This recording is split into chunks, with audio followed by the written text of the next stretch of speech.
I'm going to go. So, Hello. Hello. So I guess, today I'm going to talk about magazines and journalism. I've been obsessed with magazines since I was a kid. I remember buying comics when I was really young. That was my first, so Kids Illustrations is the same. Then I was buying like pop magazines when I was a teenager and cutting out all the posters and Smash song hits. lyrics, smash hits, all of it. And then I was like looking at ID and like V magazine and like fashion editorials when I was older and getting obsessed with that. And then when I went to uni, I did film studies, but I didn't really know what I wanted to do. And it wasn't until I left when someone said, "Well, you should go work for a magazine," and I was like, "Oh, I never even thought about it." So I kind of packed my bags and went to London and ended up working for free. And I did all my internships at a bunch of magazines, and I worked in a supermarket at night and at the weekends, and I did like the rotisserie chicken section.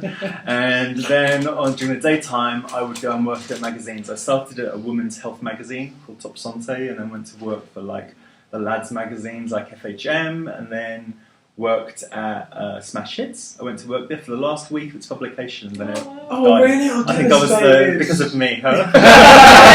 That's right, a bus. And I do things like I was calling in like watches that were worth thousands of pounds for fashion shoots, or I was going down to a barber to pick up hair off the floor for like a shoot for something else, or I was going to get coffee for the women in the morning for the bitches. So that was kind of fun too. Or delivering the mail or whatever. Huh? Like Devil Wears Prada. It was exactly like that. There were no lies told in that film. It was good fun. But it was all for free, so that was kind of hard for a while. Wow, just you worked in a supermarket That was around to that. get me through the situation. But eventually I got work and I became a music editor for a free magazine in Soho. And I worked there for a while, and then I became a freelance. And I just kept pitching articles to people, getting in touch with PRs, saying, "Do you want me to interview this person for this magazine or this person for this magazine?" And learning to pitch was kind of difficult because you'd have to build up a thick skin. You'd have to sort of be willing to hear, "No, I don't want it. No, thank you. That's not of interest."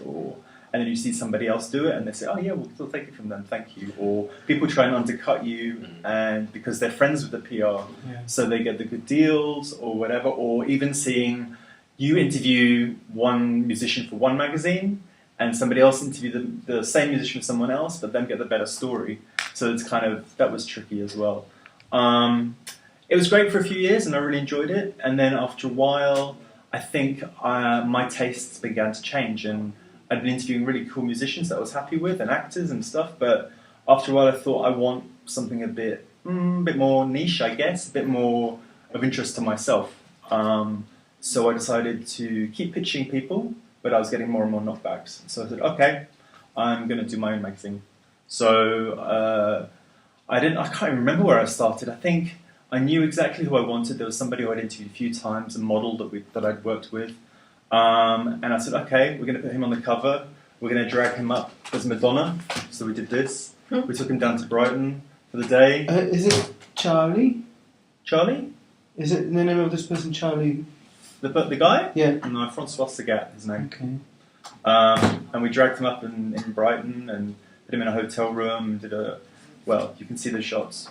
But like, it's inspired by Madonna's Justify My Love for You. So it's all this kind of stuff. Whose was the idea, the creative idea? Yeah, it was very cool, isn't it? It's original.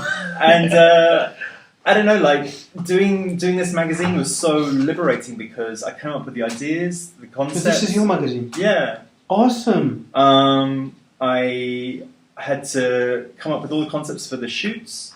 I had to deal with the photographers, the beauty teams, the PRs, the models, the talent, do the writing myself, talk to the printers about what quality paper we're going to use, get the laminate on the logo on the front cover, talk to the designers about what I want the art direction to be like.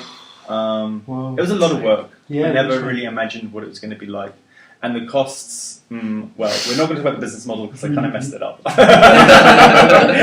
The price for this ended up being something like £11 per copy. But in my head, I think, I don't know, maybe when you make something, you don't give yourself enough credit. and I didn't think people would want to buy this for £11. And in my head, I thought, well, you know, if it's no different to any other magazine on the market, so maybe they'll want to spend it £5. But in doing that, I cut myself out of £11 profit, and then, even breaking even. And then when I went to retailers, they were like, well, we want money to sell it, and I hadn't even thought of that. So I'd gone in as a creative, but very quickly I was learning the business side of things, and I hadn't thought about advertising. And I thought for my first issue, that'd be fine. I won't put any ads in. But that would have been a great way to make money. So, yeah, I just kind of focused on putting commercial pieces in, which there's a TV program out now called RuPaul's Drag Race, and we put in a lot of drag queens from that because I knew that would have been popular with our audience. But then I also wanted to put in people who may not be so well known or famous, but I felt would be of interest to our demographic. So, like, we have a Mexican wrestler who plays with gender roles in the wrestling ring. All right. She dresses up like this. Exotico. And then we also have like a lady who lives in San Francisco, and she runs a wig shop, and she's been serving like strippers and housewives and drag queens ever since like the 50s. She's run a little shop in San Francisco ever since. So I've kind of wanted to balance out the content and just make sure it's of interest to everybody. Now, I don't know which direction we're going to go because I realised that financially it's not necessarily the most viable thing to be doing, but we're doing a lot of content online. I'm talking to people, for example, in America and in Mexico as well about doing shoots there. Somebody in Tokyo has just said they want to do like a club night for us over there. We're doing a launch party here. So there's a lot more options of places to go and things to do. It's just not necessarily what I thought would be the traditional model that I wanted to do. But that's okay. It's kind of a learning curve, and you go along with it. And it's I learned a lot more than I ever thought I would. And I think from teaching now, I think that I can bring I don't know, like we said earlier, I can talk about the business side of things as well as the creative and the marketing and the online and SEO and those kind of things that I might be able to bring to teach classes. How long has it been going now? So since you first conceived the idea of a magazine to now, how much? How long 2012, and we've done 3 issues. Yeah, we did 2012 and then 2013, and then we did this one 2016, I think. And we did 3 different covers. And right now they're all sitting in my bedroom at home in England. And every time I get an order, my mum sends them out for me. I bring some back with me, and we're selling them in free time down on the Rambler, and we sell them in Soho and Brighton and Toronto, Tokyo, and we're looking to sell in Paris as well. In this thing where I am super creative and have always had my power over my own product, I don't think as a writer I could go back to being employee of someone else again. Yeah. Mm-hmm. In other jobs, it's fine. Right. But with something like this, where I've gone down a route where I know exactly what I'm doing, and there's no coming back. I don't think so, no. But it's been it's been tough to learn about taxes. Yeah. Because a couple of years where I messed that out and that caught up with me. So awkward moment. But yeah, I couldn't go back to being employed by someone else again.